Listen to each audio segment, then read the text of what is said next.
Hello! In this video, we will tell you about 2 projects where young people in Zimbabwe were at the forefront of developing and rolling out HIV and contraception services. These are important projects because, despite the ongoing risk of HIV and unintended pregnancies, young people do not optimally take up HIV testing, HIV prevention and treatment services, as well as contraception. In these 2 projects, we worked together with college or university students and relevant stakeholders to develop and evaluate self-care interventions for HIV and sexual reproductive health among young people in universities and colleges. So, what do we mean by self-care? It is essentially when one takes responsibility for some aspect of their own health, with or without health worker support. And they can do this in 3 ways. First, by getting relevant information or education to guide their health decisions. Second, by testing themselves for certain conditions or diseases, such as self-test for HIV and pregnancy. Or third, by managing certain conditions or illnesses, such as self-treatment for a headache. So, self-care is not new. But there is a growing recognition that people's health could significantly improve if provided with education and support for self-care. Research is needed to inform how this can be accomplished, and we provide the evidence here. The first study was aimed at evaluating student-led distribution of HIV self-tests. It was conducted in 16 colleges and universities. Half of the colleges or universities were assigned by chance to have student peers promote and distribute HIV self-tests to their networks, while the other half were assigned to have students collect self-test kits at college or nearby clinics or pharmacies. Each HIV self-test kit distributed was captured and confirmed using an mHealth tool operating on tablets. We compared the uptake of HIV self-testing between the 2 groups and found that the uptake of HIV self-testing was significantly higher when peers provided the HIV self-test kits compared to when students collected the kits from clinics or pharmacies. Peer-led delivery also cost significantly less than when students were collecting from clinics or pharmacies.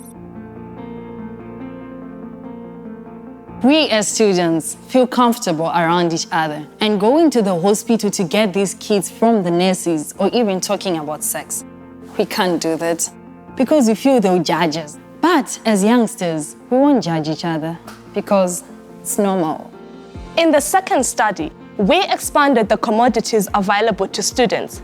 Peer distributors were trained to distribute condoms and mobilize the uptake of HIV and pregnancy prevention among students who had engaged in unprotected sex, in addition to the HIV self-test kits.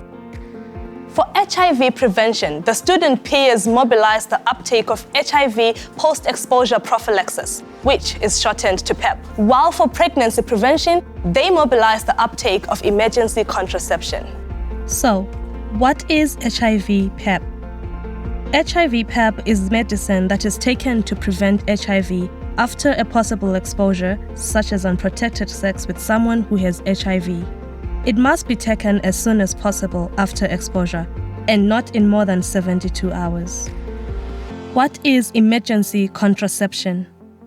This is taking medicine to prevent pregnancy after having unprotected sex. Emergency contraception must be taken as soon as possible after unprotected sex, and no later than 72 hours. 3 colleges were involved in this second small pilot study. Over a period of 1 month, student peers educated their peers and mobilized uptake of HIV self-testing, condoms, HIV PEP, and emergency contraception. Student peers distributed HIV self-tests and condoms directly, while they offered vouchers for HIV PEP and emergency contraception. Vouchers were redeemable at college or nearby clinics.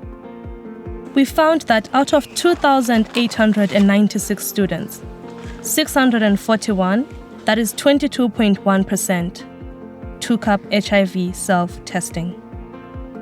111 students took PEP vouchers, of whom 28 redeemed them. 247 students, both male and female, collected emergency contraception vouchers, of whom 104 redeemed them.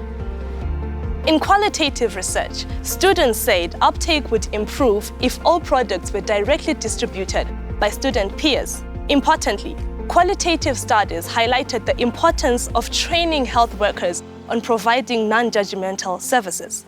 The estimated cost of providing self-care intervention per student was $7.86. I feel honored to be part of designing the program for fellow students. It was a challenge at times, but I learned a lot about teamwork and what I can do to raise awareness. Having PEP at our college, it was really good. People felt safe even after making a mistake. Many students wanted the morning afters because people still go for unprotected sex, knowing the risk, but they don't want to get pregnant. So, the projects we have presented here show the high acceptability and feasibility of self-care for HIV and contraception services among students in colleges. A large trial is underway that will evaluate the self-care intervention that we piloted. The same study will explore how the intervention can be implemented among young people who are not in education.